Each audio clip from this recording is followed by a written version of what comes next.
सबका बहुत बहुत धन्यवाद है। विलंब के आने के बाद भी आपने उदारता पूर्वक मुझे स्वीकार किया अपने इस सम्मेलन में। सबका बहुत बहुत आभार है। लघु कथा डर।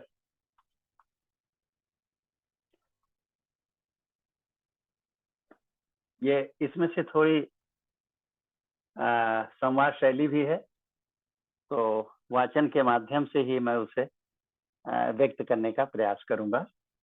निवेदित है लघु कथा डर। हिमालय की कंदरा में रह रहे बाबा से मैंने पूछ लिया, बाबा आपको यहाँ पर डर नहीं लगता है क्या? डर किससे? वन्य पशु, सांप बिच्छू? नहीं नहीं, किसी से कोई डर नहीं। इसी कंदरा में कुछ समय पहले एक अजगर 1.5 साल तक मेरे साथ रहता रहा, कुछ नहीं हुआ। फिर एक दिन वो जाने कहाँ चला गया। मैंने मन ही मन कह लिया, बोलने में क्या जाता है। तभी बाबा चौंक पड़े। अरे वह देखो, जाने कब फिर आकर बैठ गया। मैंने देखा कि कंदरा के एक कोने में अजगर पड़ा हुआ है।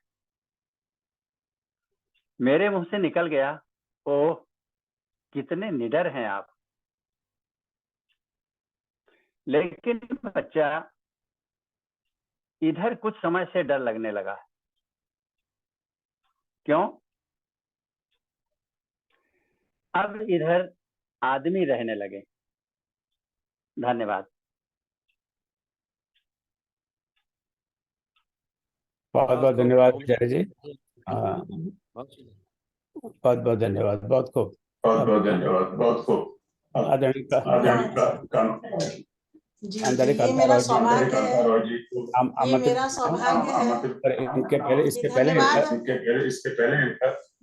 इनका लघु परिचय दे दो जरा। तो इनका विशाल है। ये आवाज कैसे गुजरी है? आपको मेरी आवाज 2 बार सुनाई दे रही है? अब ठीक है? सर किसी का लाइव ऑन है शायद। अब ठीक हो गई। अब ठीक है। अभी ठीक है गुप्ता जी। प्राय लोग बाग मेरी आवाज एक भी बार नहीं सुनना चाहते हैं, और आज 2 बार, ये तो बहुत बड़ा अत्याचार हो गया। ऐसा नहीं होना चाहिए। इससे मुझे एक पुरानी बात याद आ रही है। पहले एक हुआ करता था ना कि अब तो हम सब कंप्यूटर पे लिखते हैं। पहले तो जब लेखक लोग हाथ से लिखा करते थे और भेजा करते थे अपने लेख को, कविताओं को प्रकाशन के लिए, तो जो प्रकाशक होते थे उनकी रिक्वायरमेंट होती थी कि भाई आप कागज की एक तरफ लिखिए, दूसरी तरफ मत लिखिए। सामान्य तरह यही हुआ करता था। आप सब लिख के, आपको ज्यादा अनुभव है, मुझे तो अनुभव है नहीं। तो एक लेखक ने बड़ी शिकायत की, आप लोग ये क्या करते हो, कागज की बर्बादी इतना खर्च करते हैं। तो संपादक जी ने कहा, प्रकाशक ने कहा कि भाई ये समझौता है। बोले समझौता किस बात का? बोला आप चाहते हैं दोनों तरफ रखना। बोला हाँ, और हम चाहते हैं कि आप एक भी तरफ ना लिखें। तो अब आगे बढ़ते हैं।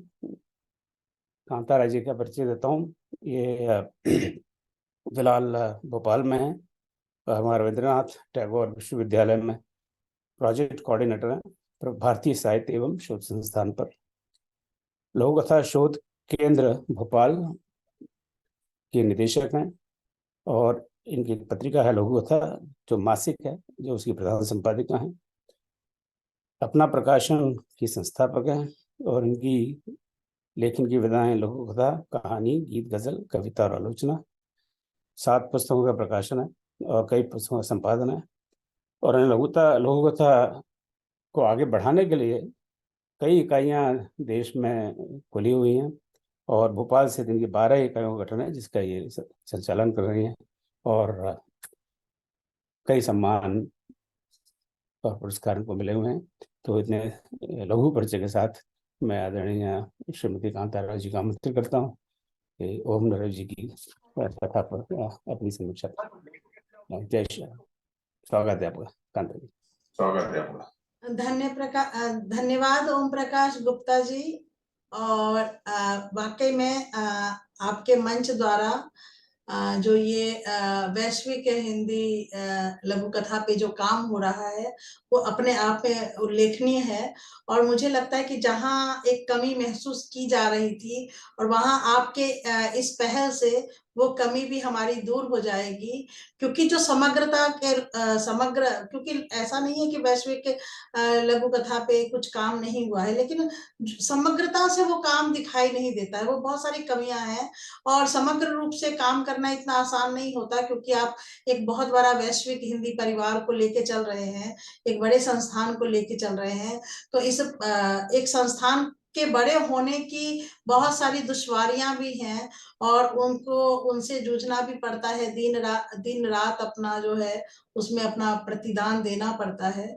तो वो आप समझ सकते हैं। और जो आपका जो एक वैश्विकता है आपके कार्य की, उसमें जब लघु कथा प्रवेश कर रही है तो मैं बहुत सारी उम्मीदों को लेके बैठी हूँ कि अब लघु कथा में हमें वो प्राप्त होगा जहाँ पे हम कम थे, जहाँ पे वो कमी दिखाई दे रही थी। हालांकि आज हम यहाँ पे हिंदी के भारतीय लघु कथाकार यहाँ आए हैं और आप ह्यूस्टन से और आरती जी यूएई से एक विश्व का जो है एक परिदृश्य यहाँ पे खींच रही हैं। तो आज अभी मुझे ओम नीरव जी के लघु कथा पे बात करनी है, डर। आचार्य ओम नीरव जी की एक लघु कथा संग्रह स्वरा प्रकाशित हुई थी, तो हमने भोपाल में ही उसका लोकार्पण किया था और बहुत अच्छी परिचर्चा हमने करवाई थी। और वाकई में हमने पहली बार हमने महसूस किया था कि जो पारंगत होते हैं, मतलब जो साहित्य के में जो साहित्य को समझते हैं, जो जानते हैं कि साहित्य का प्रयोजन क्या है और कथ्य को पकड़ना जानते हैं। आचार्य जी कविताओं के माध्यम से, अलग अलग छंद के माध्यम से वो कथ्य को बुनना जानते हैं, कथ्य को पकड़ना जानते हैं, सूक्ष्म जो अभिव्यंजना है वो उसको समझते हैं। और वही चीज उनकी छोटी सी लघु कथा तो आजकल क्या है, लघु कथा संज्ञा के रूप में वो स्थापित हुई है, जबकि जब ये कथा के रूप में ये लघुता जो थी, लघुता उसकी वो विशेषण था। लघु कथा जब प्रेमचंद जी बाबा जी का भोग लिखते हैं उस समय वो लघु रूप में एक कथा लिखते हैं। जब कन्हैया लाल मिश्र प्रभाकर जी लिखते हैं तो वो लघु रूप में कथा लिखते हैं। और धीरे धीरे वो जो देखिए, जब कथा में वो लघुता जो थी उसका जो प्रारूप था, वो इस तरह से लघुता को वो इस तरह से आबद्ध कर लेती है कथा कि एक समय के बाद वो जो प्रारूप है, वो जो तेवर और कलेवर है लघु कथा का, वो विशेषण जो है वो इस तरह से चिपक जाता है कि उसका अभिन्न अंग बन जाता है और वो विशेषण जो है वो फिर उससे छूट नहीं पाता और वो दोनों मिलके एकाकार हो जाते हैं और एक नई विधा का जन्म होता है। और जो लघु कथा के रूप में वो 1950 तक आते आते वो स्थापित हो जाती है, क्योंकि रावी और हरशंकर परसाई जी, रावी राम नारायण उपाध्याय, ये सब 1950 के आसपास के लेखक हैं जिन्होंने लघु कथा को लघु कथा कह के लिखा है। तो ये तेवर उस जो थी, ये जो उसका जो प्रारूप था, उसका जो फॉर्मेट था, वो उसकी विधा के लिए वो उपयुक्त थी और वो विधा की पहचान बन गई। और वो लघु कथा के रूप में जो आज हम उसका विकसित स्वरूप देख रहे हैं। आचार्य जी की लघु कथा पे बात करने का मेरा ये शायद दूसरा या तीसरा मौका कहूंगी, और ये मेरे लिए सौभाग्य की बात है। आचार्य जी डर लिखते हैं। ये डर क्या है? मनुष्य का जीवन, मतलब मनुष्य का जीवन बहुत विशेष कहा गया है कि मनुष्य जो है वो दूसरों के दुख सुख को अपना समझता है, उसके हृदय में दूसरों के प्रति दया भाव होता है ना। इसी कारण से वो मनुष्य कहलाता है। वो जो मानव धर्म का पालन करे, जिसके हृदय में करुणा के अपार सागर हो, है ना। वो यही जो है एक जीव को मनुष्य बनाता है। अब स्थिति जो स्वार्थ इस तरह से हावी हुई है, जो मनुष्य के अंदर जो विकार पैदा हुए हैं, जो आदमियत जो है वो जिस तरह से आदमी की आदमियत में गिरावट आती जा रही है, कि वो संत जो है, वो ऋषि जो है, वो अपनी तपस्या के लिए उसे हिमालय की कंदरा में जाना पड़ता है, उस खोह में जाना पड़ता है, उस एकांत के लिए।